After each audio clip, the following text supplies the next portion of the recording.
Asa si Chinese Ambassador to the Philippines Wang Xilian na patuloy na pagsisikap ng Pilipinas at China na isulong ang matibay na bilateral ties ng dalawang bansa. Si Gab Villegas sa detalye. Maagang ipinagdiwang ng Embahada ng China sa Pilipinas ang Chinese New Year. Kasama sa selebrasyon ang ilang Filipino-Chinese business groups.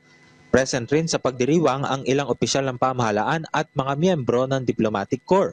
It reflects Chinese people's deep respect for their tradition, value for family, optimism about life, and expectations for the future.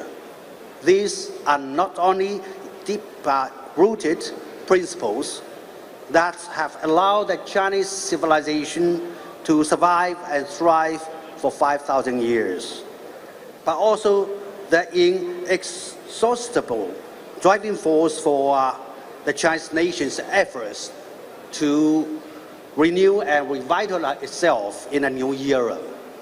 Ngayon taon ang ika-50 anibersaryo ng diplomatic relations ng Pilipinas at China. Kaya nagpasalamat ang Chinese Ambassador sa mga naunang leader ng dalawang bansa na dahilan ng magandang bilateral relations. And I look forward to seeing both sides remain committed to the original aspiration, answer to the core of our two people, and work together to promote the bilateral ties so as to bring even greater benefits to the 1.5 billion people of our two countries together.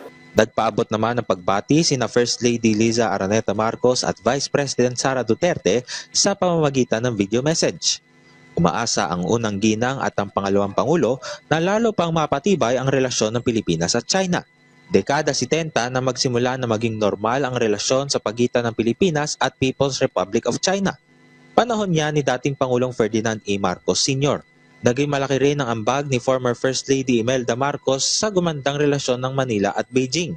Hunyo taong 1975 nang maging formal ang relasyon ng dalawang bansa matapos lumagda ng joint communique ang mga lider. Gab Villegas para sa Pambansang TV sa Bagong Pilipinas.